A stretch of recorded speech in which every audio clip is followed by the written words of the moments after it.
Bueno, buenas tardes.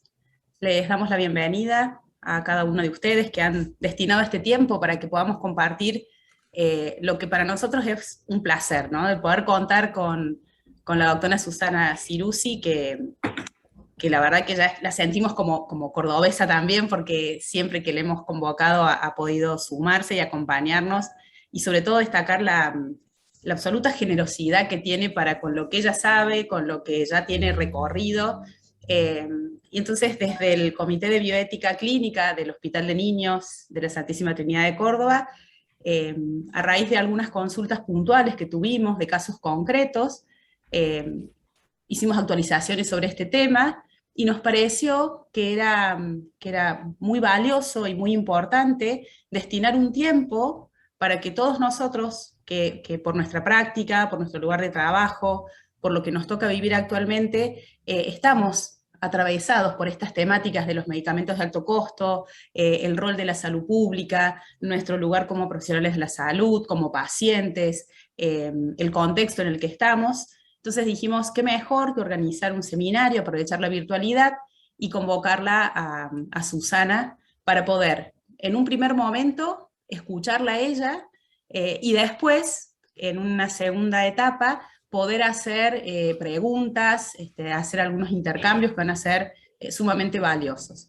Les vamos a pedir que a medida que Susana vaya hablando, puedan escribir las preguntas que tengan en el chat para que sea más ágil después al finalizar su exposición.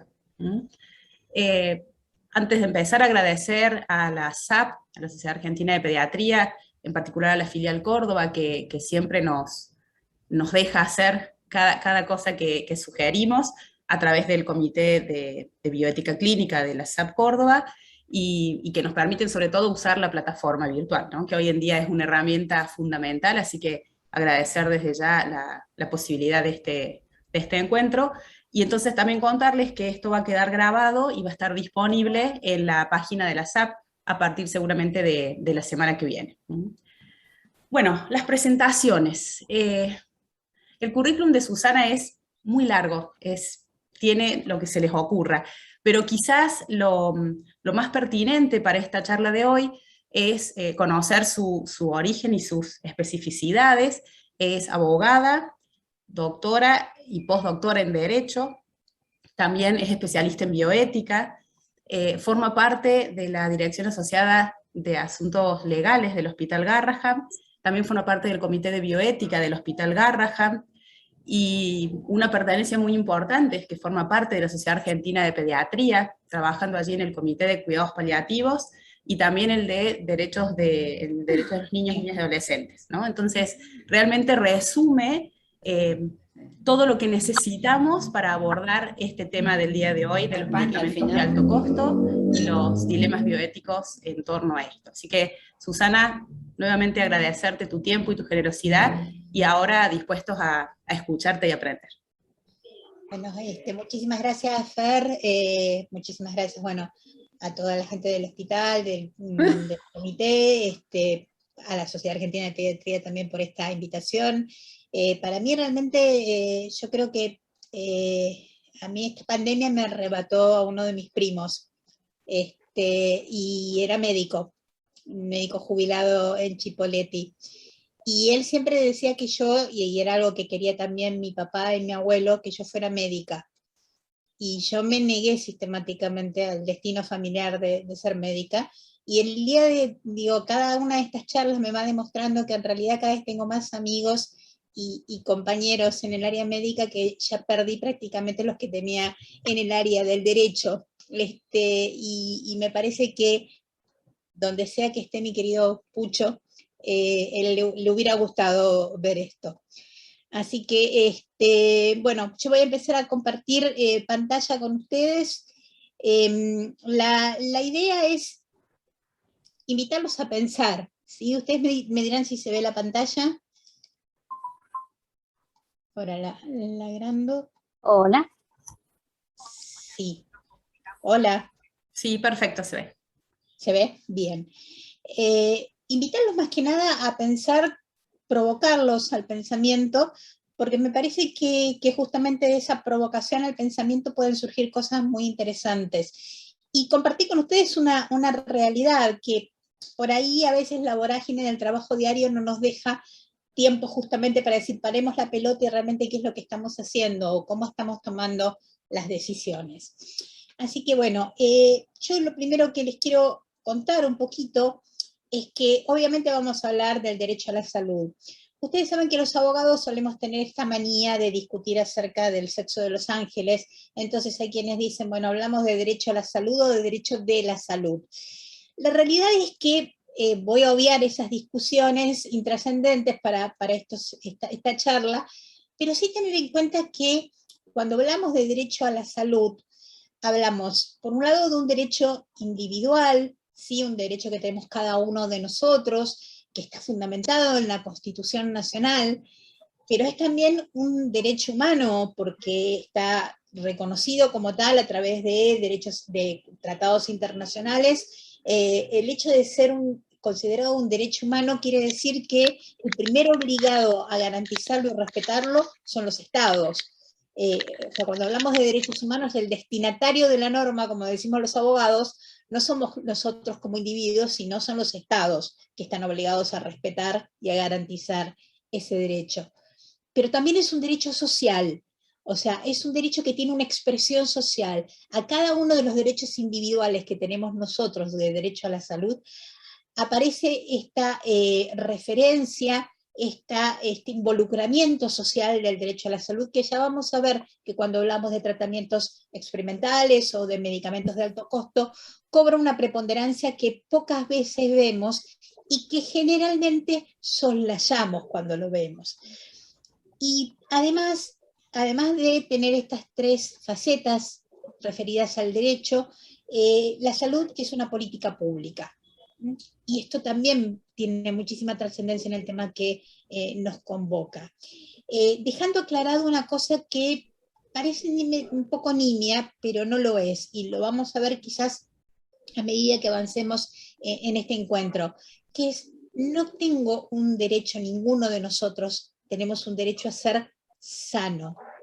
No existe un derecho a ser sano o un derecho a no padecer enfermedades. Tengo, cuando hablo de derecho a la salud, un derecho de acceso. Es un derecho prestacional, que significa que frente a una situación que desequilibre mi estado de salud, yo tenga la posibilidad de acceder a la asistencia de manera de curar la enfermedad en los casos en los que se pueda o de paliar sus efectos en el caso de que la alternativa terapéutica no esté disponible. Pero tener muy en cuenta esto, nadie me puede garantizar ser sano o no padecer una enfermedad. Dicho esto, también aparece algo que también vamos a ver a lo largo de esta conversación, que es el rol del Estado. El Estado es un poco el dueño de la pelota, ¿sí? Es el gordito que jugaba de arquero y que cuando se enojaba se llevaba la pelota, porque el Estado tiene un triple rol, y en ese triple rol aparecen a veces conflictos, conflictos muy claros entre distintos intereses que el propio Estado representa. ¿Por qué? Porque dijimos que al ser un derecho humano la salud, el Estado es garante, no solamente tiene que reconocerlo, porque los derechos individuales no se crean, se reconocen, sino que además tiene que garantizar que cada uno de nosotros, en condiciones de igualdad, ya vamos a volver al tema de la igualdad, podamos acceder, ¿sí?, a este derecho prestacional. Pero también el Estado es proveedor.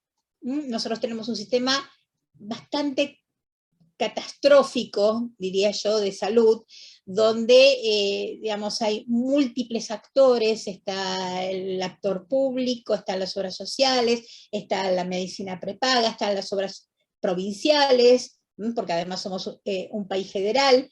Todo esto hace que sea un poquito caótico nuestro sistema de salud. Pero el Estado, tanto el Estado nacional como los estados provinciales, también son proveedores, o sea, no solamente garantizan, sino que además proveen, ¿sí?, de este sistema de salud. Pero además, y aparece el tercer rol que tiene el Estado es árbitro, porque cuando yo quiero ejercer un derecho y del otro lado, quien me lo tiene que garantizar o me tiene que facilitar el ejercicio de ese derecho no lo hace, o lo desconoce, o me lo restringe, termino en la justicia.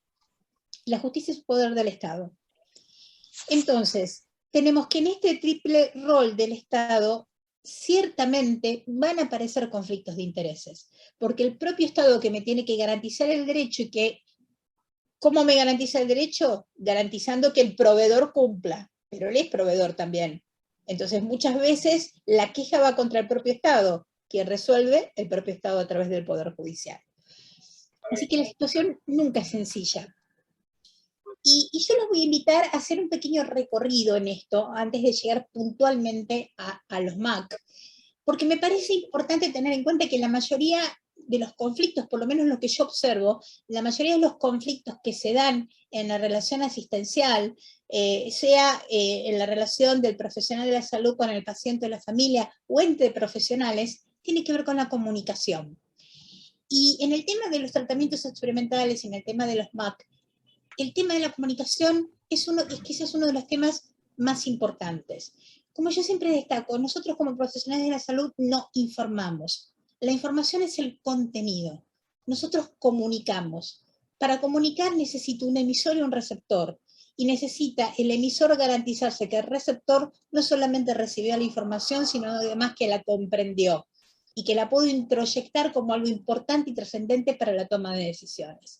Y generalmente suelen producirse algunos cortocircuitos en esta comunicación, porque la comunicación en salud es especialmente especializada, ¿sí? Hay un conocimiento que uno detenta, ese conocimiento es un conocimiento técnico, es además un conocimiento multitrans interdisciplinario, porque no solo actúa lo médico o lo biológico, sino que aparecen otros actores con una mirada obviamente holística sobre la salud de la persona. La comunicación en salud busca decodificar hechos humanos, ¿sí? Los interpreta y los trata de explicar a través de teorías. Emplea un lenguaje técnico, pero también emplea un lenguaje corporal, que a veces no coincide muchas veces con el lenguaje técnico. Y utiliza 3 herramientas, una la racionalidad, la razonabilidad y la subjetividad. Y se plantean conflictos, ¿sí? Como dijimos, conflictos que se dan muchas veces entre los profesionales que actúan, entre los profesionales, en el caso de pediatría, y los padres, entre los profesionales, los padres y el paciente, los profesionales y el paciente, o el paciente y los padres. Y en esos conflictos, la comunicación juega un rol fundamental.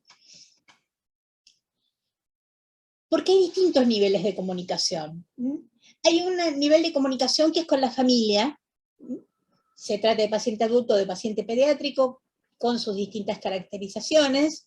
Hay un nivel de comunicación social, donde yo comunico a la sociedad, sea el descubrimiento de un nuevo medicamento, o los resultados de un ensayo clínico, o la perspectiva, ¿sí?, de un posible tratamiento curativo. Y la forma en que comunico esto es como la sociedad lo va a introyectar. Me aparecen los actores estatales. Necesito tener una forma de comunicarme con el Poder Ejecutivo, Ministerio de Salud fundamentalmente, con el Poder Legislativo, el hacedor de las normas. El Poder Ejecutivo las aplica, el Poder Legislativo las hace. Y finalmente con el Poder Judicial que las interpreta, en el caso en concreto. Necesito tener una comunicación. Y ahí se cruzan, ojo, discursos técnicos, que no nos pasa en la comunicación con la sociedad o con la familia, pero que sí nos pasa con los actores estatales. Y finalmente está la comunicación con el paciente, ¿sí? Todo esto es un panorama muy explosivo de cómo manejar el conocimiento científico en la comunicación con los distintos actores que intervienen. ¿Y por qué puede pasar que la comunicación no sea sencilla? Y bueno, esto va a depender de cada uno de los actores que intervengan en esa comunicación, en ese dinamismo de la comunicación. A veces la comunicación falla porque nos encontramos con ese personaje que nunca puede callarse y que prácticamente tiene tanta verborragia que termina como vomitando la información con una velocidad y en una cantidad que resulta inaprensible para su interlocutor.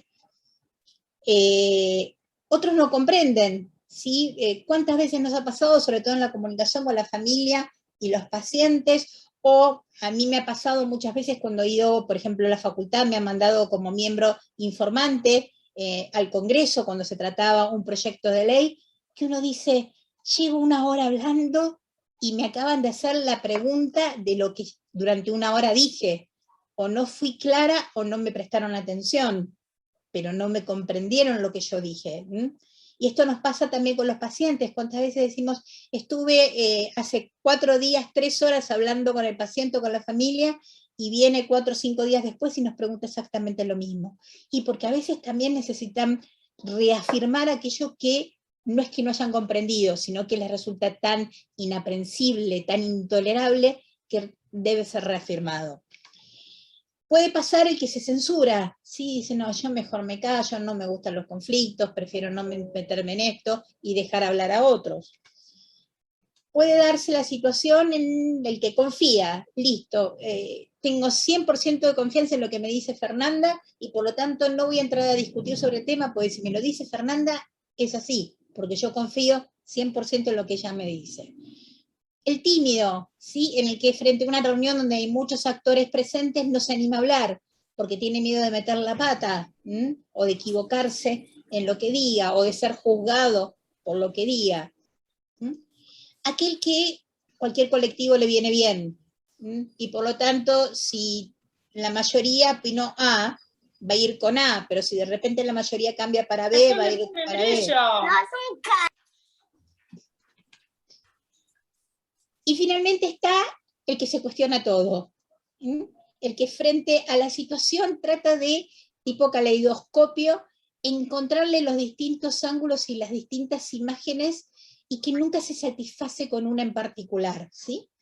Entonces, todos estos distintos criterios de actuación hacen que la comunicación nunca sea sencilla, mucho menos, obviamente, en salud. Decía George Bernard Shaw, el mayor problema en la comunicación es la ilusión de que ha tenido lugar. ¿Cuántas veces reitero, nos vamos convencidos de que, bueno, tuvimos un encuentro fantástico, todo el mundo pudo expresarse, y al día siguiente nos encontramos que volvimos a foja cero? ¿Cómo abordamos los conflictos entonces frente a esta situación de comunicación? Y lo primero que yo les tengo que decir es no tomarlo personalmente. No es que el otro me cuestione lo que yo pienso porque no me considera un buen profesional o porque tiene algún tipo de enojo particular hacia mi persona. No, simplemente tiene un criterio distinto y lo está expresando. Como decía Paco Maglio, ¿sí? El escuchatorio es más importante que el interrogatorio. Y acá sí tenemos que aprender a por ahí prestar oreja mucho más de lo que preguntamos o cuestionamos. Siempre obviamente haciéndolo con respeto, esto es la base fundamental de cualquier comunicación, teniendo en cuenta que cuando uno comunica, lo importante no es que el otro vea cuán inteligente uno es, sino que lo entiendan. Esto es una frase que le escuché decir al doctor Anthony Fauci, que me pareció maravillosa. O sea, cuando yo comunico no me importa que los demás vean que soy inteligente o no soy inteligente, necesito que me entiendan lo que yo estoy comunicando. Tener presente que somos un equipo y debemos trabajar como equipo. Y debemos actuar frente al paciente y a la familia y a los actores sociales y a los actores estatales, decisores y gestionadores como equipo. Y finalmente el tiempo. Debemos permitirnos tomar el tiempo necesario, no correr detrás de la urgencia de la petición del paciente, para poder tomar la mejor decisión. Como diría Mafalda, ¿sí? Lo urgente nunca deja tiempo para lo importante, y nosotros tenemos que hacer lo importante. ¿Cómo discernimos en esta comunicación cuál es el argumento de la autoridad? Y lo primero que yo les tengo que decir es que el argumento de la autoridad de la ciencia, del conocimiento científico, no pasa por su emisor. No tiene más o menos validez un argumento porque lo diga el jefe de servicio que porque lo diga un R1. ¿Mm? Ese no es el fundamento de la ciencia. El fundamento de la ciencia es un fundamento multifactorial, que está relacionado con la evolución del conocimiento científico, con la investigación, con el ejercicio del pensamiento crítico, algo que jamás debemos abandonar, con aquello que se ha dado en llamar la inmunidad nerd. ¿Qué quiere decir la inmunidad nerd? No tengamos miedo, no tengamos vergüenza de reconocer que no sé y que estoy en el camino de la búsqueda del conocimiento, y que por ahí las explicaciones que me están brindando en esa reunión no me satisfacen ninguna y yo quiero buscar otras, y quiero tener el tiempo para poder hacerlo.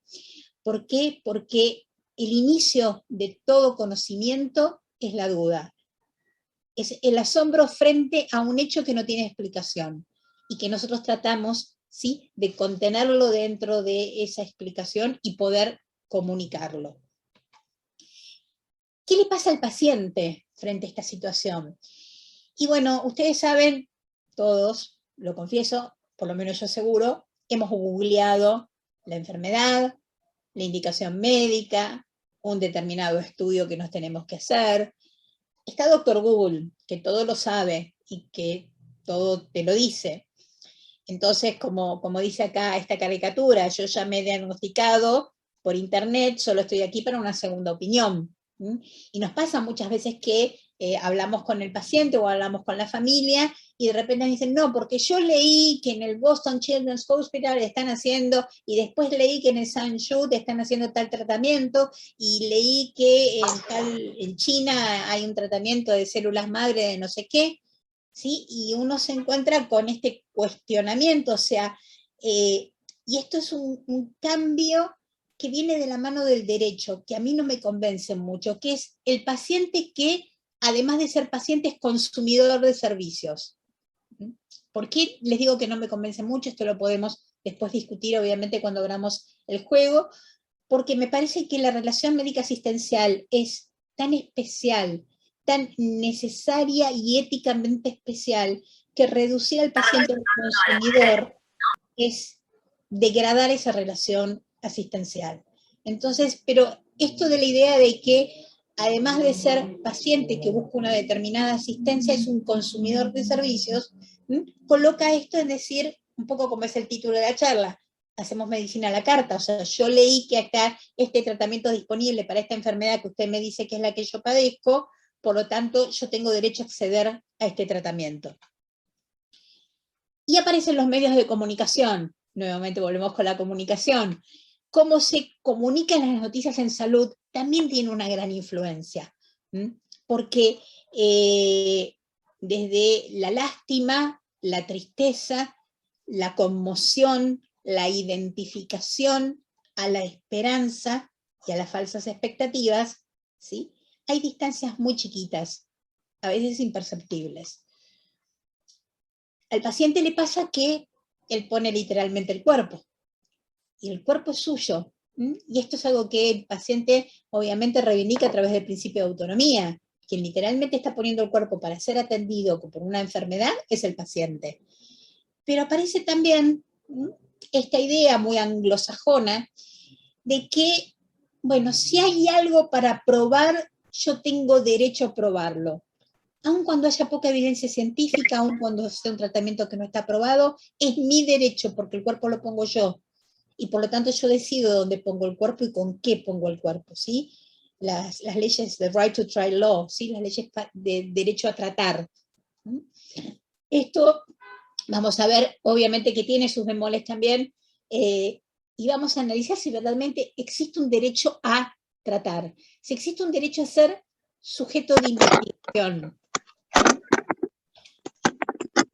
Teniendo en cuenta que la autonomía, sí, requiere de 4 bases fundamentales, ¿sí?, de 4 condiciones fundamentales. Una es la intención, ¿sí?, otro es el conocimiento, otra es la comprensión de ese conocimiento, Y finalmente la libertad.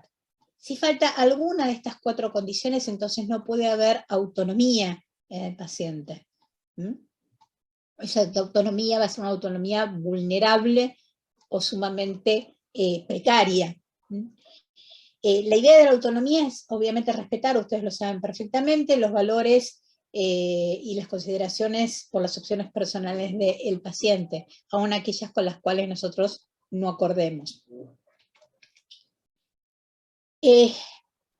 La autonomía, obviamente la forma que nosotros encontramos de plasmar la autonomía es a través del consentimiento informado.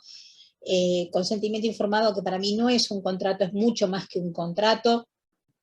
Es una decisión unilateral de la voluntad de parte del paciente, que frente a la oferta o a la sugerencia médica decide aceptarla o rechazarla. Y a partir del momento en que la acepta, ¿sí?, se crea un proceso absolutamente relacional, en el cual el médico pone, sí, todo su conocimiento al servicio del paciente, y el paciente pone no solamente su cuerpo, sino su libertad, su salud y su vida, en la confianza que dispensa el profesional de la salud.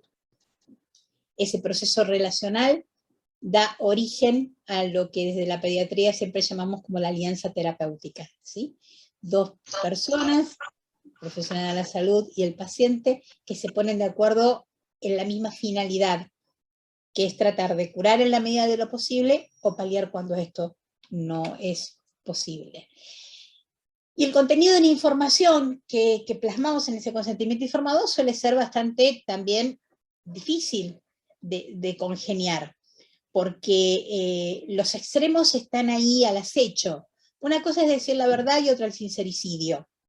Son 2 situaciones totalmente distintas. Yo tengo obligación de decir la verdad, pero sabemos perfectamente de los cuidados paliativos que esa verdad tiene que ser empática, tiene que ser oportuna, ¿sí? No puede ser una cuestión de decirle de parado en el pasillo, usted tiene cáncer y seguir caminando. Eso no es parte del contenido de la información. Vamos generalmente a focalizarnos en lo que vamos a hacer. Digo, y esto a veces es un problema. Yo no le voy a decir al paciente, no le voy a dar amoxicilina si la amoxicilina no la tiene indicada. ¿Para qué le voy a decir aquello que no voy a hacer? No, me voy a focalizar en aquello que voy a hacer, en lo positivo que vamos a buscar con esta alianza terapéutica. Todas las decisiones médicas tienen que estar basadas en evidencia científica. Lo experimental no es un tratamiento médico, es una esperanza de tratamiento, es una posibilidad de tratamiento. A ver, suspende y te mando. Sí, suspende y te mando ya. ¿Quién se me está quemando, por favor? Pero hasta que no tenga la evidencia científica, ese tratamiento experimental o esa medicación experimental no puede ser considerada un tratamiento, una alternativa válida para ofrecer al paciente. Y por otro lado, tengo que tener en cuenta que los tiempos de la ciencia no son los mismos tiempos de la enfermedad, tampoco son los mismos tiempos del paciente, y mucho menos son los tiempos de la familia.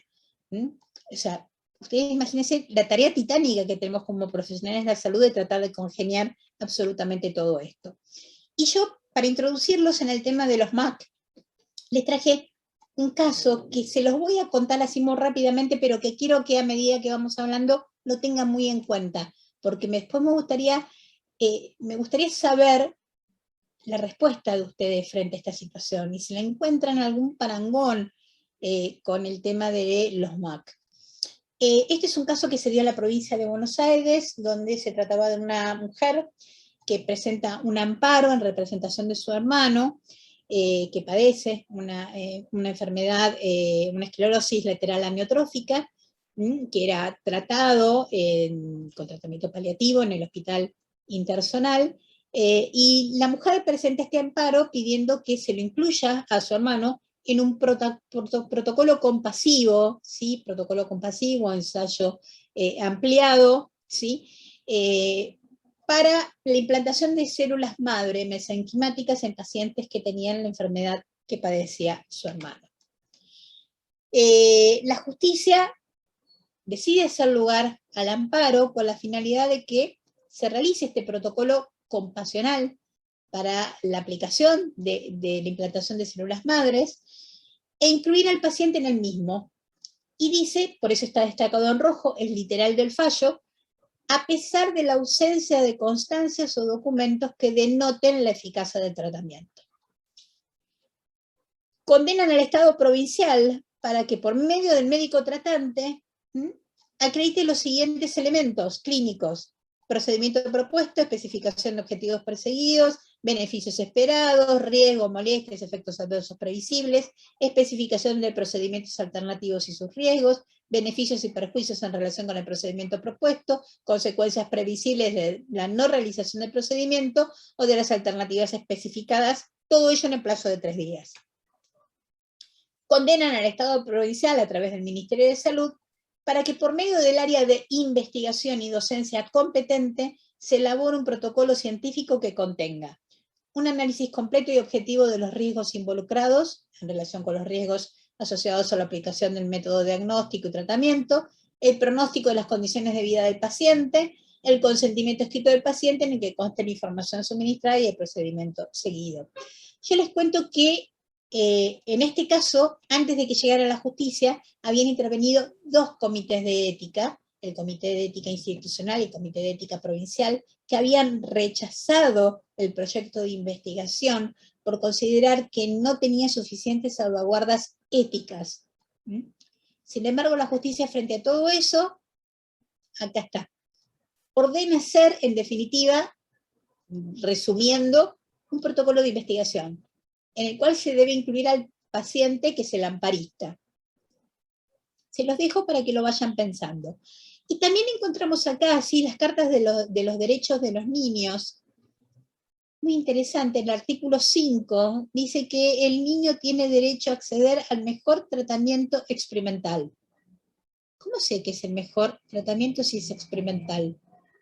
¿Cómo hago para evaluar lo mejor o lo peor, la validez médica de ese tratamiento, si aún se trata de un tratamiento experimental? Ahí veo una mano levantada, Flor, no sé si querés hacer una pregunta ahora. Sí, ¿qué tal? ¿Cómo te va? Mi nombre es Florencia Braga Menéndez, soy de ALAPA, la Alianza Argentina de Pacientes. Hace rato nosotros trabajamos en materia de asesoramiento en políticas translacionales, y creo que la perspectiva de que los pacientes podemos estar lejos de entender lo que significan los ensayos clínicos o lo que significa el desarrollo de investigación translacional, honestamente atrasa, pues hace rato que nosotros trabajamos pura y exclusivamente en la medicina basada en la evidencia, o sea, la perspectiva es esa.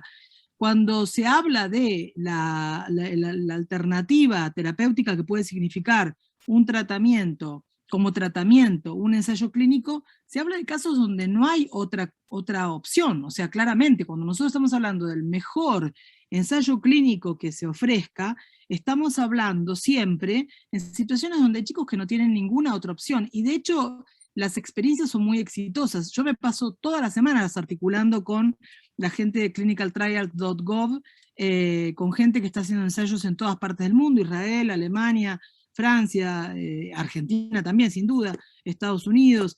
Y lo cierto es que creo que a nosotros nos costó mucho esfuerzo introducir el concepto de que los ensayos clínicos podían ser una alternativa terapéutica para muchas personas que no tenían salida, y honestamente estamos contentos con lo que eso ha significado, porque tenemos constancia concreta de gente a la que le cambió la vida para bien. Y te voy a decir la verdad, nosotros estamos todo el tiempo denunciando la falta de participación del Estado en las denuncias de estos tratamientos truchos. De hecho, hemos estado publicando por todos lados a Fernando Pitós, investigador del Instituto Leluar, que alertaba respecto del peligro terrible que significaban las terapias con células madre no reguladas por nadie, que son un desastre, y que hacen que por otra parte la gente quede completamente inhabilitada de participar después en ensayos clínicos serios, porque una persona que fue toqueteada por un trucho que le cobró un ensayo mentiroso, después no puede participar de ningún ensayo para esa patología puntual. Entonces, en general, o sea, son muy poquitas las asociaciones que promueven, de hecho yo no conozco ninguna, que promueven la ciencia no regulada.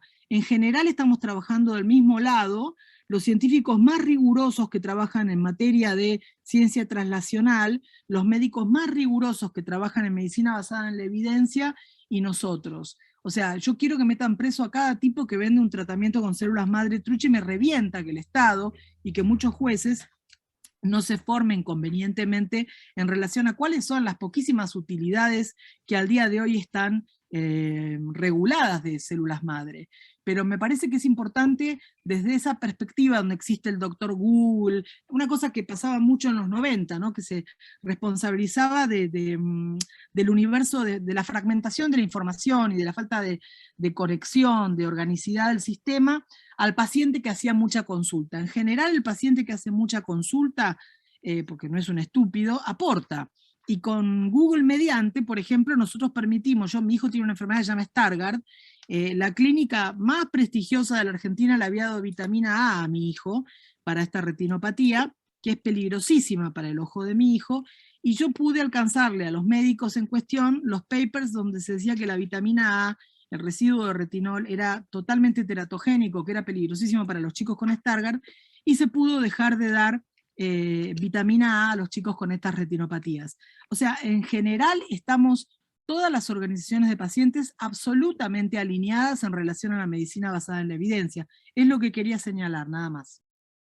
Muy bien, Flor, creo de no haber dicho nada contrario a lo que vos acabas de sostener, justamente. Estoy avalando la medicina basada en la evidencia.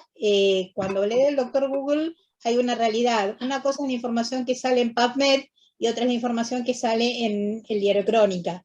Son dos situaciones distintas y Google te trae ambos. Entonces también es importante empoderar al paciente para que sepa dónde buscar la información. Porque no hay ningún paciente que busque información en Crónica. No hay ningún... Bueno, me dicen que espere con las preguntas. Perdón, disculpa. No, está perfecto. Y otra cosa que quiero aclarar, y esto sí es importante porque la virtualidad no lo permite, y esto también va dirigido a Flor. Yo sufro del síndrome de Charcot-ataxia de Friedrich. Soy una paciente discapacitada, así que soy una paciente muy hincha también. Así que defiendo totalmente la autoridad que tiene el paciente para buscar información. Lo que sí pretendo es que justamente esa información sea fidedigna, sea acompañada por un profesional de la salud, y no por ningún otro personaje que lo que quiere es enriquecerse o vender vidrios de colores. Quiero aclarar esto. Y después seguimos cuando termine la exposición. Pero bueno, me parece que es importante porque cada vez que hablo de este tema, alguien en representación de los pacientes se enoja conmigo. Y lo más gracioso es que justamente yo soy parte de esos pacientes que carecen de tratamiento curativo, ¿sí? Cuya enfermedad es prácticamente huérfana y a nadie, muy pocos le interesan, y que trata de buscar la información necesaria para tener una buena calidad de vida. Pero bueno, quiero aclararlo porque me ha pasado otras veces, así que la virtualidad hace que obviamente no vean que yo utilizo ni prótesis ni muletas. Así que bueno, sigo. Justamente ¿por qué sigo? Porque esto tiene que ver con el tema de los tratamientos y de la oferta terapéutica. Está fantástico que uno se acerque al médico y diga, mirá, el interferón puede servir para mi enfermedad, porque yo leí que hay un ensayo clínico en el cual se está haciendo para otra enfermedad desmielinizante de la familia de la mía, y que por ahí dicen que puede servir. Bueno, vamos a buscar juntos. ¿O dónde lo encontraste? Tráeme los papers que viste, o decime vos dónde yo puedo buscar. Por eso está la alianza terapéutica. Y vuelvo a remarcar esto. Médico y paciente son socios, y son socios en la búsqueda de una alternativa terapéutica cuando efectivamente existe. Pero para alcanzar esa alternativa terapéutica hay pautas, y esas pautas las tenemos que respetar todos. Esas pautas, que son normas en el sentido de ley sancionada por un congreso, normas en el sentido de normas administrativas del Ministerio de Salud, por ejemplo, o normas en el sentido de normas de la bioética, o normas en el sentido de guías clínicas o protocolos científicos, no son obstáculos burocráticos que buscan evitar la cura o el acceso a un tratamiento médico. Son salvaguardas justamente para evitar ¿sí?, que se avasalle la autonomía del paciente y que se lo someta, ¿sí?, a tratamientos que no tienen evidencia científica suficiente y que además pueden producirle más daño que el supuesto beneficio que se quiere obtener con esos tratamientos. Entonces, muchas veces uno se enoja frente a esas situaciones en las que piensa que, bueno, me mandan a consentimiento informado y aparte tengo que cumplir con determinadas pautas y tengo que esto y tengo lo otro, y van a indagar a ver si este centro de salud que está haciendo este estudio verdaderamente tiene los pergaminos para hacerlo, y también van a ver, bueno, el currículo, los antecedentes profesionales que tiene el investigador principal, y se va a analizar si además puede o no puede haber conflictos de intereses, y si la industria farmacéutica está financiando o no está financiando ese estudio. Todos ellos son pautas éticas que se tienen que tener en cuenta y ser analizadas, justamente porque no hay un derecho a ser sujeto de experimentación.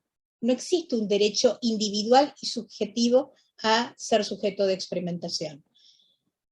Porque justamente no lo hay, es que las pautas que regulan el consentimiento informado para ser sujeto de investigación son totalmente distintas a las pautas que regulan el consentimiento informado asistencial, en el cual el propio paciente puede decidir o no someterse a un tratamiento médico, inclusive aún cuando ello lo ponga en mayor riesgo, puede decidir continuar o no continuar con la indicación médica.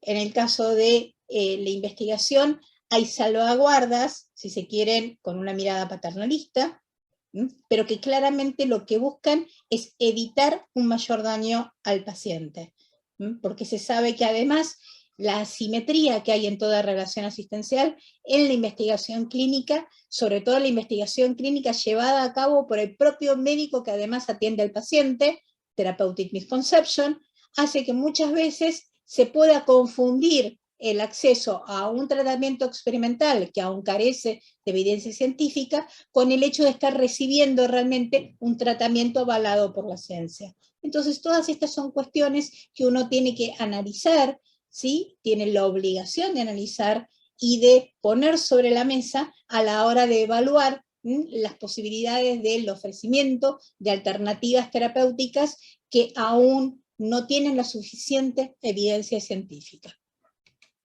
Por eso están estas reglas, y fundamentalmente porque lo que vemos muchas veces es que la línea divisoria entre la esperanza y las falsas expectativas suele ser muy poco clara muchas veces, sobre todo de parte de los profesionales de la salud a la hora de comunicar, ¿sí?, los resultados que pues supuestamente beneficiosos que aún están siendo analizados y estudiados. Sobre todo porque tenemos que tener mucho cuidado a la hora de ejercer este predominio del conocimiento científico y de poder trabajar con la desesperación, la angustia, la preocupación que genera una enfermedad que carece de cura en una persona, y por eso tenemos una obligación ética que es un plus de responsabilidad frente a cualquier otra situación.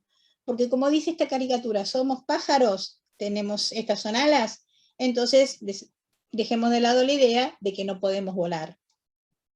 Esto es un sofisma, ¿sí?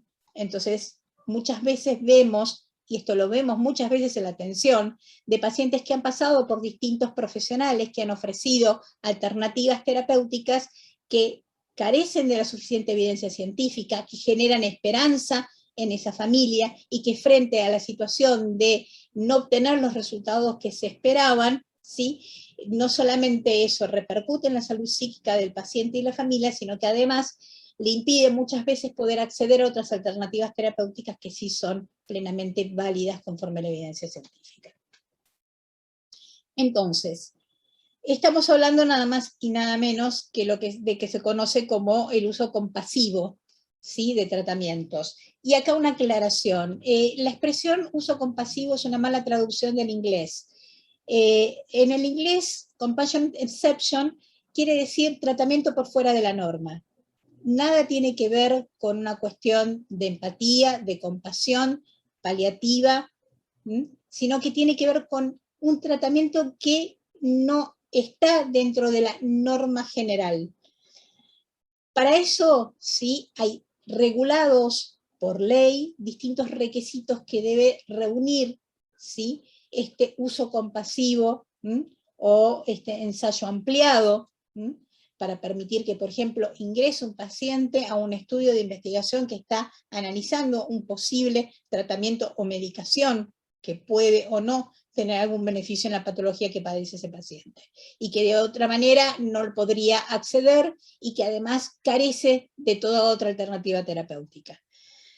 El primer requisito es que se trate de un medicamento o tratamiento en experimentación, que exista evidencia científica preliminar que avale su uso en la patología de que se trate, que la enfermedad sea grave o potencialmente mortal y requiera atención inmediata, que no haya tratamiento médico disponible, o bien que los tratamientos aprobados para la enfermedad en cuestión no hayan dado los resultados esperados al paciente, que el profesional médico reconozca que no hay alternativas y que el medicamento o tratamiento experimental puede brindar un posible beneficio para el paciente, que el médico tratante considere que el beneficio justifica los posibles riesgos de ese tratamiento experimental, que el laboratorio que produce el medicamento o el profesional que investiga acepte proporcionarlo en esas condiciones, que el medicamento, el tratamiento estén registrados por la autoridad sanitaria del país correspondiente, y obviamente que el paciente preste su consentimiento informado y conozca que este tipo de uso compasivo no le garantiza ningún beneficio y sus riesgos son desconocidos. El marco regulatorio, que ahora se llama régimen, hace poquito se empezó a llamar régimen de acceso de excepción a medicamentos, el RAEM, ¿sí? La ANMAT requiere o reconoce 3 situaciones específicas: los medicamentos que no se encuentran registrados, pero que están registrados en un país incluido en el anexo 1 del decreto 150 del 92, y que se destinan a tratar a un paciente en particular; los medicamentos que no se encuentran registrados ante la ANMAT, pero que sean requeridos por el Ministerio de Salud de la Nación para atender a una emergencia sanitaria; y la tercera situación son los medicamentos que se encuentran registrados ante la ANMAT, pero que no estén disponibles en el país de manera transitoria o permanente, o no resulten accesibles a los pacientes por otras razones justificadas. Y por otro lado tenemos normativa internacional, bioética, la Declaración de Helsinki, que analiza las intervenciones diagnósticas y los procedimientos terapéuticos que no están aprobados, para darle cierta validez a la hora de su ofrecimiento y posible uso. Establece que el objetivo de esos tratamientos no aprobados tiene que ser salvar la vida, restituir la salud o aliviar el sufrimiento. Requiere de 2 salvaguardas fundamentales: que esos tratamientos sean seguros y que estén basados en investigaciones previas. Y en la regulación fueron 3 las declaraciones de Helsinki que mencionaron el tema y que lo fueron ampliando en la regulación, desde Tokio en el 75, pasando por Edimburgo del 2000 y el Seúl del 2008, ustedes van a encontrar las regulaciones a el uso compasivo de medicamentos o de tratamientos. Tenemos que tener en cuenta necesariamente que el conocimiento científico tiene un proceso de adquisición, y ese proceso de adquisición no se puede reducir, ni se puede acelerar, ni se puede obviar. Entonces, empezamos con una hipótesis de posible conocimiento o acceso al conocimiento, la que vamos a tratar de introducir a través de una investigación clínica que nos permita, ¿sí?, desarrollar un método científico para alcanzar ese conocimiento. Sin esos distintos pasos, ¿sí?, del proceso de adquisición del conocimiento, no podemos hablar de tratamiento basado en la evidencia científica. Y otra de las cosas que tenemos que tener muy en cuenta es lo que se dio en llamar las enfermedades catastróficas, ¿sí? Este grupo de entidades que tienen un alto costo económico, tanto en quienes la padecen como en las familias y en el sistema de salud, que se caracterizan por la baja prevalencia e incidencia, por la alta morbimortalidad en su gravedad clínica, porque presentan un costo directo igual o mayor al 40% del ingreso del hogar, según la Organización Mundial de la Salud, y porque su costo es creciente. El avance tecnológico nos ha permitido cronificar gran parte de las enfermedades. Hoy en día tenemos mayor abordaje de enfermedades no transmisibles que transmisibles. La cronificación de enfermedades, por un lado, permite alcanzar una longevidad que antes estaba vedada para estos pacientes que padecen enfermedades crónicas, sobre todo enfermedades degenerativas, y al mismo tiempo plantean nuevos dilemas. Esos nuevos dilemas tienen que ver con este avance tecnológico que, por un lado, crea estos medicamentos de alto costo, que son generalmente desarrollos biotecnológicos, que su alto costo está dado justamente porque suelen ser productos monopólicos, esto derivado de los derechos de patente, cuya efectividad clínica es poco comprobada, ha sido poco comprobada, y que generan una alta demanda debido justamente a las esperanzas que generan en la sociedad respecto a la posibilidad de tratamiento de estas enfermedades. Muchas de ellas son enfermedades huérfanas, además. Frente a esta situación del avance tecnológico que crea estos medicamentos biotecnológicos, aparece la idea o la sugerencia de poder hacer un uso racional de medicamentos basado en 4 patas fundamentales, que analizadas en la situación particular. Por un lado, una de las patas es que la medicación sea necesaria. La segunda pata es que las dosis a usar sean las adecuadas. La tercera pata es que su uso sea por un periodo de tiempo necesario para obtener algún tipo de resultado en el tratamiento de este paciente. Y la cuarta pata es al menor costo, ¿sí? Y cuando hablamos de costo, no solamente hablamos de costo económico, ¿sí? Hablamos de costo personal, de costo emocional, que también debe ser tenido en cuenta para el paciente y para la comunidad. ¿Qué pasa con los MAC entonces en Argentina? El gran problema que tenemos en nuestro país es que hay muy baja competencia, porque en general se trata de un solo fabricante y no se venden en las farmacias minoristas, y es un producto obviamente importado. Hay 2 ventajas para el mercado local. Nosotros tenemos una industria farmacéutica muy importante, muy bien desarrollada. Esto es una ventaja, yo diría, prácticamente absoluta para Argentina.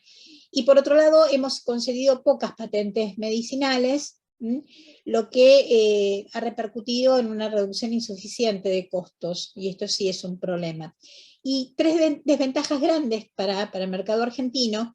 Esto es una característica de todo el sistema argentino: la falta de transparencia en los precios, la ausencia de listas únicas de precios y las intermediaciones. Desde el investigador que desarrolla este biotecnológico hasta el paciente en quien se lo va a usar, aparecen una serie de intermediarios que van aumentando los costos de ese medicamento y que conspiran contra una fácil accesibilidad a los medicamentos.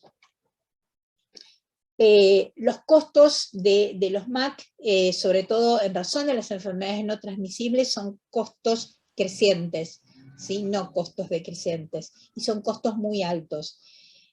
Dentro de una sociedad donde además tenemos enfermedades prevalentes de la pobreza, y esto no es un dato menor a tener en cuenta. ¿Qué pasa en el sistema de salud cuando hablamos de este tipo de medicamentos? Argentina es un país de alto consumo de medicamentos. Esto lo comprobamos desde una cuestión muy sencilla, como preguntarle a una mujer si tiene una aspirina o un ibuprofeno en la cartera. Todas las mujeres llevamos siempre algún tipo de medicamento en nuestra cartera. Este análisis se hace desde el punto de vista del sistema de salud en base consumido por habitante y por el porcentaje de gasto en salud destinado a medicamentos. Reitero, los MAC presentan un gasto creciente porque los MAC crecen en una función exponencial, mientras el gasto en salud solamente crece en función logarítmica, así que muy pocas veces pueden ir en paralelo o encontrarse, y como consecuencia de ello, muy pocos medicamentos se llevarán la mayor parte del gasto en salud, sin que ello redunde necesariamente en beneficios para el paciente o en mejores resultados epidemiológicos. Y acá vamos a entrar en un tema que necesariamente lo tenemos que tocar, aunque no nos guste. La igualdad es una ficción jurídica. En la naturaleza ninguno de nosotros es igual. Cada uno de nosotros será más fuerte, más débil, más sano, más enfermo, más inteligente, menos inteligente, más alto, más bajo. Cada uno tiene sus propias características, porque la naturaleza no es igual. Lo que sí, y por eso es una creación, una ficción jurídica, como decimos los abogados, es el principio de igualdad, que dice, aún a pesar de esas diferencias naturales, cada uno de nosotros tiene exactamente los mismos derechos y las mismas oportunidades de acceso al ejercicio de sus derechos. Esto plantea, obviamente, un gran dilema cuando pasamos de la justicia conmutativa, o sea, de este concepto de igualdad para todos, a la justicia distributiva. ¿Por qué? Porque sabemos, y esto jamás se dijo, que la demanda en salud es ilimitada y los recursos son limitados. No hay recurso para todos ni para todos. Y esto es una realidad del propio sistema. Es una realidad de cualquier sistema, porque no solamente es que pasa en Argentina, pasa aún en sistemas como puede ser el inglés, el canadiense o el australiano, que son sistemas que están mucho más aceitados y funcionan mucho mejor. No hay recurso para todo y para todos. Hacer justicia distributiva significa gestionar la salud. Significa tomar decisiones que son sumamente antipáticas, porque la salud se rige por el principio de la manta corta. Destapo la cabeza para tapar los pies, tapo los pies para destapar la cabeza. Y esto es una realidad del propio sistema. Entonces, es algo que vamos a tener en cuenta. ¿Por qué? Porque cuando hablamos del principio de igualdad, hablamos de derechos, de necesidades, de intereses, de la misma jerarquía que concurren y van a competir entre ellos. Y esa competencia significa que debo encontrar, yo gestor en salud, yo Estado, un parámetro que sea socialmente aceptable, que sea jurídicamente equitativo y que sea bioéticamente correcto para establecer ese parámetro de asignación de recursos, de manera de que esos intereses y esos derechos que compiten, esas necesidades que compiten entre sí, puedan ser satisfechas. No hay una fórmula automática ni una fórmula mágica para poder establecer el parámetro justo y equitativo de asignación de los escasos recursos sanitarios. Pero esto es una decisión, responsabilidad del Estado, que es el gestor en salud. Nosotros, los profesionales de la salud, no podemos hacer justicia distributiva, no podemos gestionar en el paciente individual, porque los parámetros de toma de decisiones, cuando hablamos de gestión en salud y cuando hablamos de relación asistencial, son totalmente distintos. ¿Cuáles son entonces los conflictos y los dilemas que nos aparecen cuando hablamos de estas situaciones de acceso a medicamentos de alto costo? Por un lado es el tema de ver a los medicamentos como bienes de consumo, ¿sí? El gran dilema que se presenta es cómo garantizar el acceso sin desfinanciar el sistema de salud. El otro es el derecho de la población, ¿sí? No solamente a la salud, sino al acceso a los tratamientos y medicamentos que estén disponibles. Y esto tiene que ser un análisis que se basa en el beneficio que ese tratamiento en particular o ese medicamento en particular puede otorgar al paciente, en el balance riesgo-beneficio que puede haber a la hora de la individualización de ese tratamiento médico, y en la necesidad de una mirada integral en el tratamiento médico. El tercer dilema que aparece, o conflicto que aparece, es la dimensión colectiva del derecho a la salud versus la exigibilidad de un derecho. Nosotros, por un lado, tenemos el disfrute individual del derecho a la salud, pero también tenemos una dimensión colectiva o social del derecho a la salud, como les dije al principio. Y la necesidad de poder, de alguna manera, armonizar el disfrute individual con la visión social del derecho a la salud. Hay una cuestión que tenemos que tener muy en cuenta, porque estamos en una sociedad donde de repente todos solemos hablar de derechos, pero muy pocos hablamos de responsabilidades. Y el derecho viene de la mano con una responsabilidad, ¿sí? Y esto es necesario que lo tengamos muy presente a la hora de exigir el cumplimiento y la satisfacción de un derecho, ¿sí? Porque hay una responsabilidad que viene de la mano. Y esto generalmente se trata de armonizar a través de los principios de colaboración y de solidaridad que debe estar siempre presentes en una sociedad, porque somos seres gregarios, vivimos en comunidad y no podemos deshacernos de nuestra corresponsabilidad social a la hora del uso de los escasos recursos con los que contamos. Hay una ausencia sistemática de evidencia para el uso de algunos medicamentos de alto costo, y esto requiere entonces el cumplimiento de criterios de eficacia y de seguridad que están además relacionados con el costo-efectividad, ¿sí?, de esos tratamientos.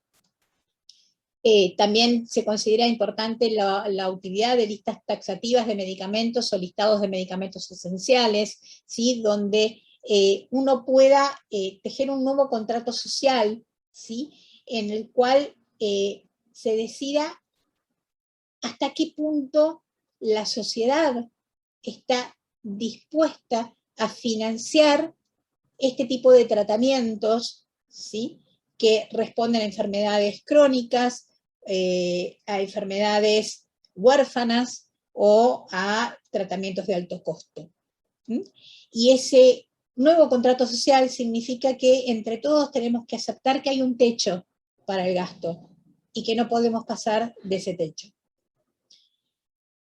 Por otro lado, tenemos dos fenómenos que vienen de la mano, son cara y contracara de la misma moneda. Por un lado, la medicalización de la sociedad y por el otro lado, la judicialización de la salud. Tenemos esta idea de que cualquier situación en la cual nos sintamos incómodos, molestos, con repercusiones en nuestro ánimo o en nuestra salud integral, merece la respuesta de un tratamiento médico o del acceso a una determinada medicación. Y por el otro aparece esta idea de que cuando se me deniega el acceso, entonces inmediatamente voy a la justicia, para que sea la justicia la que termine estableciendo los parámetros de la gestión de los recursos sanitarios. Y en esto tenemos que tener muy en cuenta que cuando la justicia interviene, la justicia actúa en un caso individual, lo cual no quiere decir que esa sea la norma, porque la justicia no legisla, quienes legislan es el poder legislativo. Pero ¿qué pasa con la justicia? Cuando la justicia individualiza, en el caso en concreto, aplica un principio, que es un principio inveterado de nuestra Corte Suprema, que establece que para garantizar el acceso al derecho a la salud no es excusa la escasez de los recursos económicos. Y esto, si bien es un principio que todos nos gustaría compartir, lo cierto es que no es cierto, no responde a la realidad, porque, nuevamente, los recursos, tanto los recursos físicos como los recursos humanos y como los recursos económicos, son escasos. Y gestionar significa establecer prioridades en la accesibilidad. Y por otro lado, la necesidad de abordar el tema desde su complejidad y no como un River Boca. Me parece que esto también es muy importante y que en una sociedad altamente querulante como la nuestra, ¿sí?, altamente crispada como la nuestra, es necesario que aprendamos que el otro no es el enemigo, ni de un lado ni del otro, que todos queremos poder garantizar la mayor accesibilidad posible y el mayor reconocimiento de los derechos, pero que necesariamente hay que armonizar los intereses, los derechos y las necesidades que concurren en una determinada situación. Para eso es necesario incorporar la mirada multitrans interdisciplinaria, ser sistemáticos en el análisis, y esto implica tomar en cuenta la evidencia, el costo, el derecho, el profesional de la salud que participa en la indicación, la autoridad sanitaria que va a ser la que gestione y el sistema de salud que va a ser el que va a tener que responder a esa necesidad particular.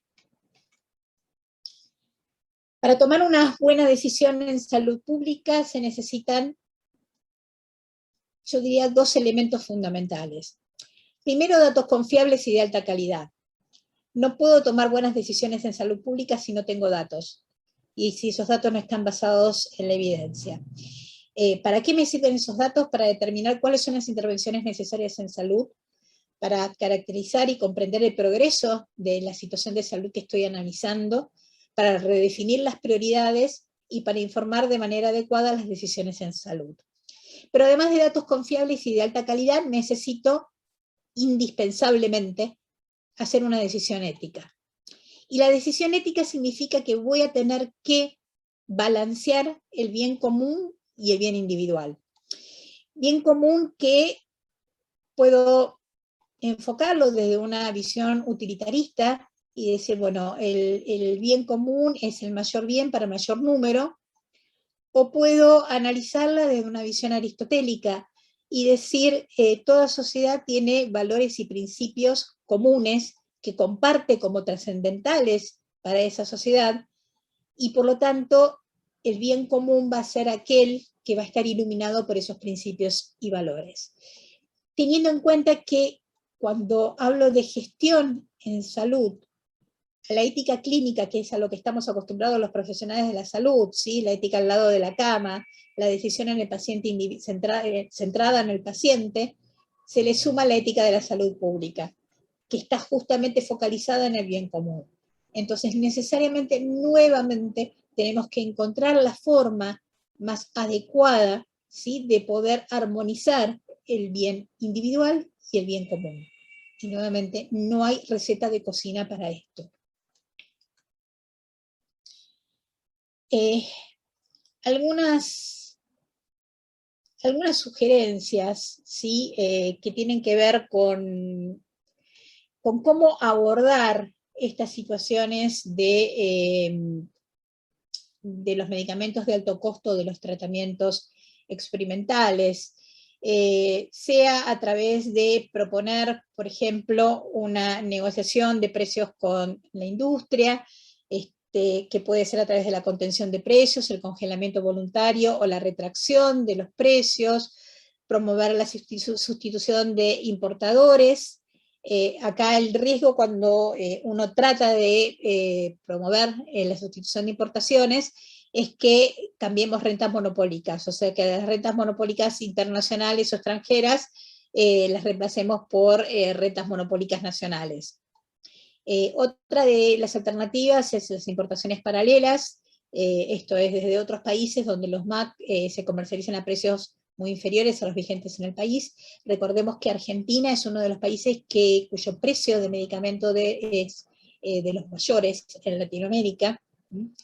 El control de precios a través de una referenciación internacional o de la convergencia de precios, las compras consolidadas que requieren un rol protagónico del Estado, o sea, el Estado va a ser el comprador, sería el comprador de esos medicamentos, por lo tanto es quien fija el precio y determina la demanda, establece las alternativas a ese tipo de medicación, hay una adquisición de forma centralizada y además propende a generar un Seguro Nacional de Enfermedades Catastróficas, este fondo que permitiría decir, bueno, este es el monto que yo tengo para gastar en este tipo de enfermedades, ¿sí? Este es el tope, porque si no de otra manera termino desfinanciando al resto del sistema. Y después están los contratos de riesgo compartido, que es una integración vertical que incluye a los laboratorios, donde se procura focalizarse en la obtención de los mejores resultados clínicos y se vincula justamente la financiación de ese tipo de tratamiento a los resultados clínicos que se obtienen, y se van planeando los costos justamente a medida que se van obteniendo mejores resultados epidemiológicos o clínicos.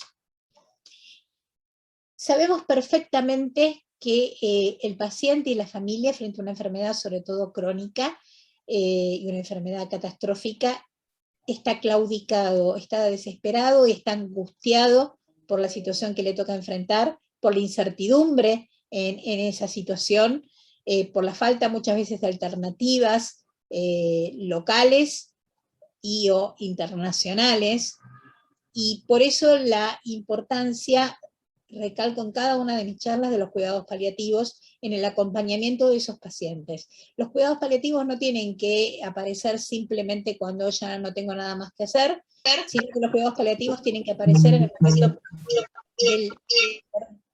Perdón, hay un micrófono prendido. Desde el momento mismo del diagnóstico de una enfermedad limitante o amenazante de la vida, justamente para esto, para poder acompañar en la contención y en la búsqueda de alternativas que apunten a la mejor calidad de vida del paciente, a una mejor respuesta individualizada para ese paciente en particular, y a evitar caer en manos de personajes inescrupulosos que puedan aprovecharse de esa situación de vulnerabilidad o esas capas de vulnerabilidad que presentamos todos, enfermos o sanos, ¿sí? Todos somos vulnerables, pero que a mayores capas, mayor vulnerabilidad. Fundamentalmente porque nuestro objetivo está centrado en garantizar y respetar la dignidad del paciente. Dignidad, que es un término polisémico y subjetivo. Aquello que puede ser digno para mí puede no serlo para el otro, y sin embargo no quiere decir que haya un significado que sea correcto y un significado que sea incorrecto, ¿sí? Esa dignidad, que es lo que el paciente entiende que es el mejor respeto que se le puede dar. Y para eso es necesario la sinceridad, aún aquella que signifique decir malas noticias. Y quienes trabajamos en cuidados paliativos estamos acostumbrados a poder comunicar malas noticias. Nos gustaría no tener que hacerlo, pero es la realidad que se impone con el peso de un elefante. Y esta es nuestra obligación, y esta es nuestra obligación ética, además de profesional. Porque no puede haber dignidad cuando hay engaño. No puede haber dignidad cuando hay ocultamiento de la información. Y no puede haber dignidad cuando genero falsas expectativas. Desde el punto de vista bioético, se ha considerado que el uso compasivo, ya sea de un medicamento o de un tratamiento, por el hecho de serlo, no autoriza ni justifica a evadir o desconocer los principios fundamentales que regulan la práctica asistencial y la investigación clínica. A nadie le gusta ser un villano, ni ser visto como un villano. Y esto también es una realidad. Ni al médico, cuando tiene que darle la noticia al paciente, sobre todo cuando tiene que decirle esto no, ni al Estado, cuando gestiona la salud y tiene que decir esto no lo cubro, ni a la justicia, cuando se le presenta un caso, decir no, usted acá no tiene derecho. Nadie quiere aparecer en placa rojo crónica TV como una persona desalmada, como una persona que no comprende al otro, que no le importa el otro. Pero muchas veces el problema no es de quien gestiona, el problema no es de quien indica o trata la enfermedad, el problema no es de quien decide en un caso individual, sino que muchas veces el problema es lo que John Rawls, ¿sí?, llama la lotería natural. Nos tocó nacer donde estamos, nos tocó padecer la enfermedad que padecemos, nos tocó no poder acceder a otras alternativas que por ahí sí están disponibles en otros países. Y esta es una realidad. Hay quienes podrán, a través de su empeño individual quizás, o a través de la colaboración y la solidaridad de otros, poder hacerlo. Pero lo cierto, y lo recalco nuevamente, ¿sí?, que no siempre la responsabilidad o la culpa es del sistema, no siempre es del profesional, no siempre es del gestor en salud. Y esto nuevamente porque debemos tener una cosmovisión que involucra a todos los actores cuando hablamos del ejercicio de los derechos individuales en una comunidad. El mayor enemigo del conocimiento no es la ignorancia, sino la ilusión del conocimiento. Decía alguien que de conocimiento científico sabía mucho, y de padecimiento de una enfermedad incurable, ¿sí?, también sabía muchísimo. Así que bueno, acá está la parte de la bibliografía. alguna, no toda. Y bueno, les agradezco mucho y quedo disponible ahora para la discusión y las críticas que quieran realizar. Perfecto, Susana, muchísimas gracias. La verdad que hemos llegado a ser casi 80 personas, así que creo que todos hemos estado como muy atentos a tu presentación.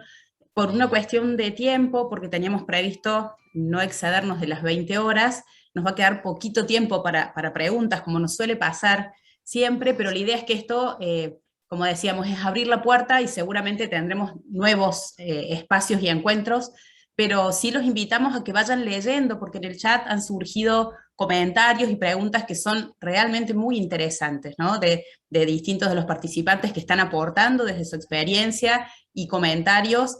Entonces, yo diría ahora vamos a tomar de esas preguntas del chat, las que nos dé el tiempo, probablemente no sean más de 2 o 3, Susi, pero sí por eso los invitamos a que lean el chat, lo que se ha ido participando.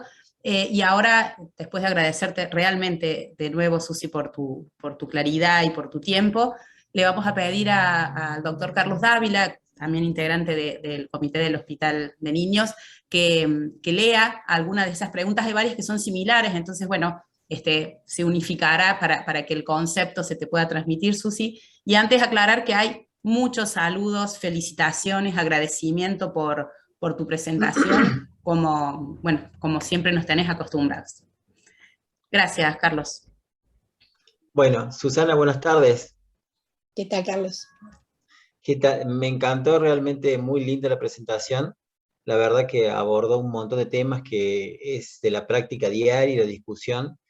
En caso personal, nosotros hacemos terapia intensiva, que es un área bastante crítica y estamos sujetos a tremendas discusiones en este tema. Pero resumiendo un poco las preguntas que estaba viendo en el chat, es de la práctica diaria lo que hacemos. Y fuiste muy claro en muchas cosas. La verdad que evacuaste muchísimas dudas y me encantó. Te quería preguntar, nosotros los médicos y los terapistas, o los que hacemos terapia intensivas, estamos mucho en la medicina basada en la evidencia.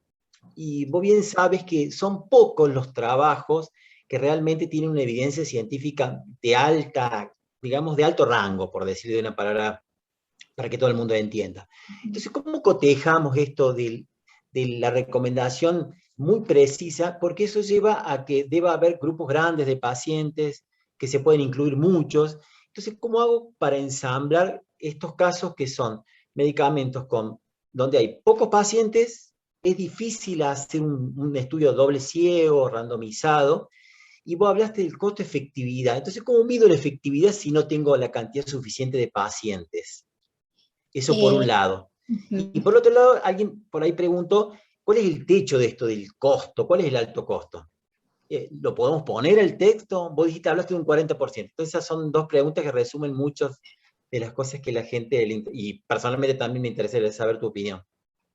Sí, digamos, a ver, la definición de alto costo es la que brinda, digamos, es la que está aceptada en forma general por la Organización Mundial de la Salud, que representa un 40% del ingreso de un hogar, lo cual obviamente una cosa va a ser, si se trata de un hogar que vive en, qué sé yo, Barrio Norte, a si es una familia que vive en el tercer cordón del conurbano, digamos. Así que, digamos, hay un principio general, pero luego se va a ir individualizando en el caso en concreto. Obviamente que la mayoría de los pacientes que llegan a nuestro sistema de salud público son pacientes que ese 40% les va a representar, obviamente, un valor desproporcionado frente a lo que otro paciente podría por ahí soportar o tolerar como medicamento de alto costo. En general, aparte de la definición de medicamento de alto costo, no es solamente por el costo, sino además por el tipo de diseño de medicamento, la evidencia que acompaña al diseño de ese medicamento y el destino al cual ese medicamento está pensado, ¿sí? El tipo de enfermedad al cual está destinado. Una de las cosas que yo no dije, pero que me parece que es muy importante y también viene de la visión de los cuidados paliativos y un poco para aplicar, como vos decías, en la terapia intensiva. Muchas veces también los profesionales de la salud nos olvidamos, como nos hemos olvidado en esta pandemia, del concepto sobre el cual hemos machacado tanto como si fuera un mantra, del concepto de la Organización Mundial de Salud, como el completo estado de bienestar físico, psíquico y social del paciente.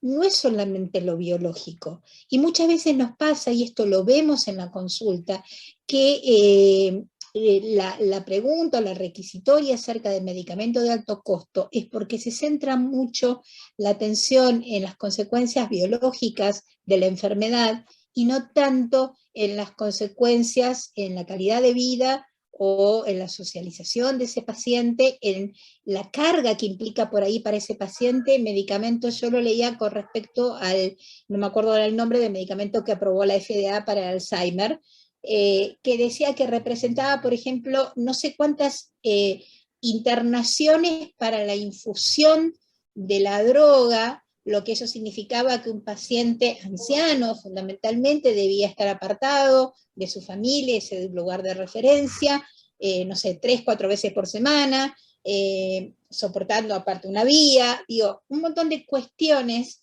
que uno por ahí no las tiene en cuenta cuando analiza y que sí debe tenerlas en cuenta y sí se debe trabajar, porque digo, esto también es importante.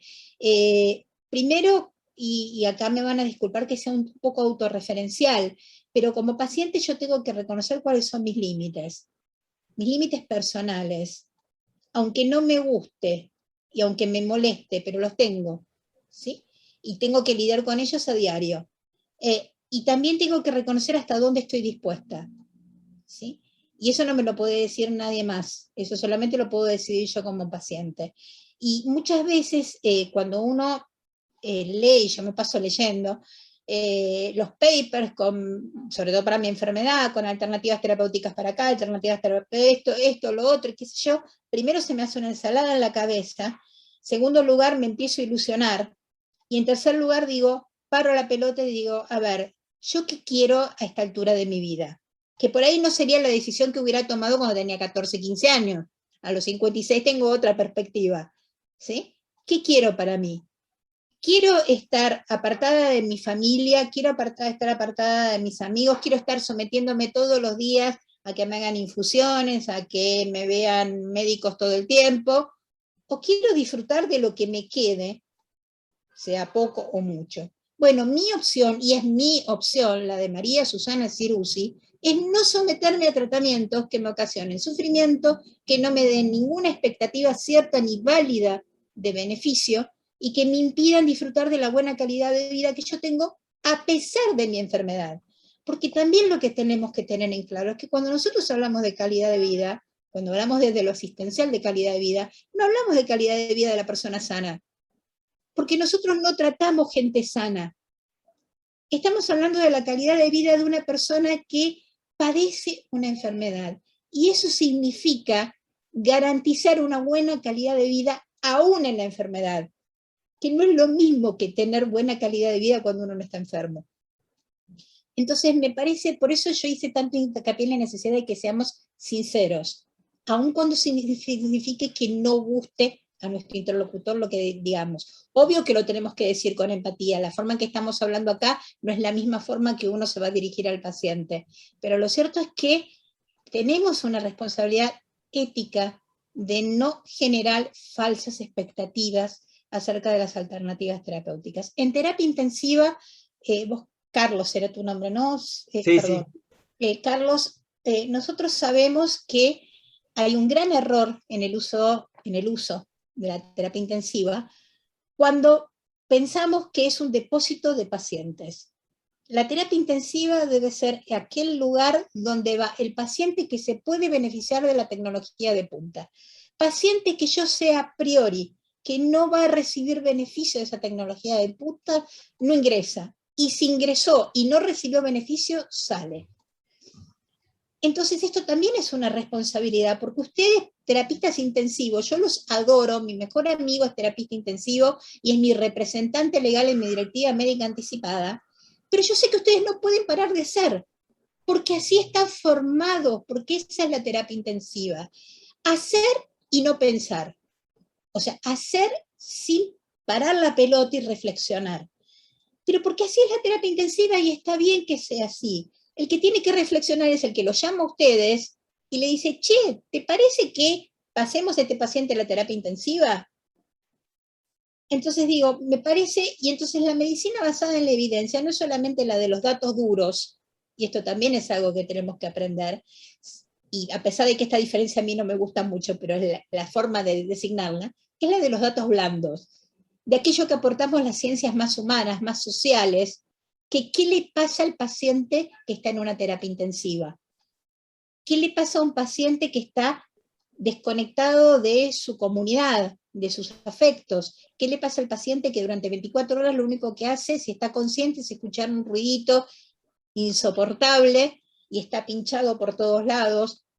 Digo, a veces tenemos que recordar esto, que la evidencia científica no son solamente los datos duros, y tenemos que aprender a valorar los datos blandos de la ciencia, porque estamos trabajando con una persona, y la persona no son datos duros, ¿sí?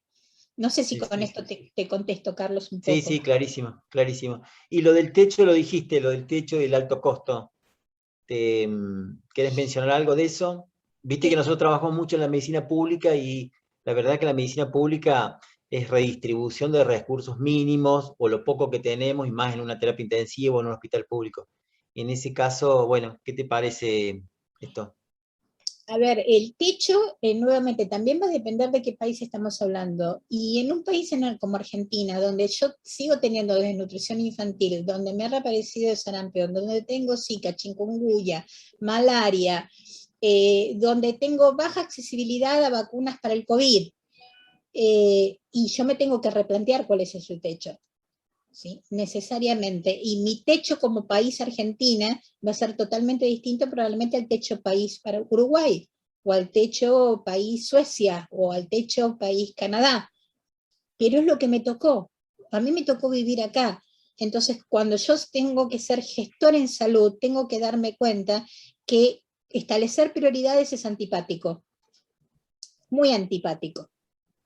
Pero es necesario, para eso estoy en el lugar de gestión, si no me tengo que dedicar a otra cosa. Si no me gusta que se enojen conmigo, entonces no debo ser gestor. Porque esto es así.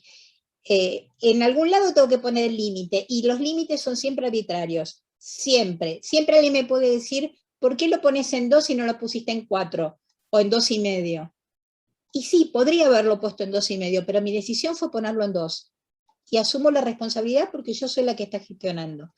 Esto lamentablemente es así, por eso digo que una cosa es la medicina que hacemos al lado de la cama y otra es la medicina que se hace a través de la gestión de un director de hospital o de un ministro de salud. Es totalmente distinta.